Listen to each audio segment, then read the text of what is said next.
Миний шүтэн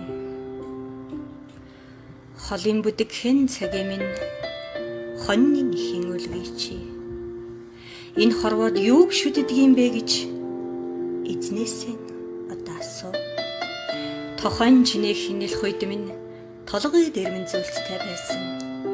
Эсгийгэр хайчилсан үнэг чи эзнээсээ одоо ингэж асуу. Шүтлэгтэн бичгэлээ би шүтэдэг ганцхан шүтэнтэй. Огторгой тэнгэрт би шүтдэггүй. Одон гарагч би шүтдэггүй. Омголон төгшин байгалийн сүртүдэл би шүтдэггүй. Олонний хилам хараал хэрүүлд би шүтдэггүй.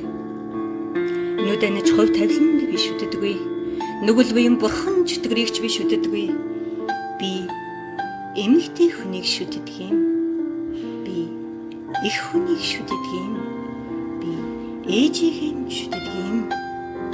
Би гагцхүү би гэдэг дотоод ертөнцийн минь, би минь хүчин чадлын минь, биштэд итгэлийг нь бүтээсэн авгаа их тэр уран хүнд амьд баримл, амьд зураг, амьд дуу бүтээж бурхан багшаас ич чадлаараа давсан буурал өстэй бяцхан эмгний өмнө өөрийн ирэхгүй өвдөг сөхөрнө.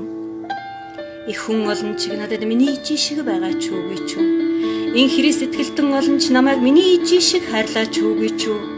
Тэнгэр шиг үжим төвчээртэд нь тэнгис шиг үнэнчин мэтгэлтэд нь эгэлийн игэл энэ хүнийг би шүтдэг юм.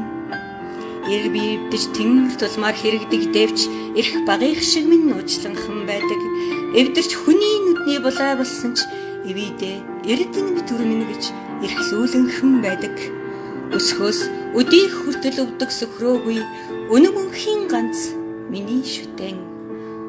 Өнөөдөр намрын навчиг болсон өчүүхэн шар эм гэж юм миний шүтэн.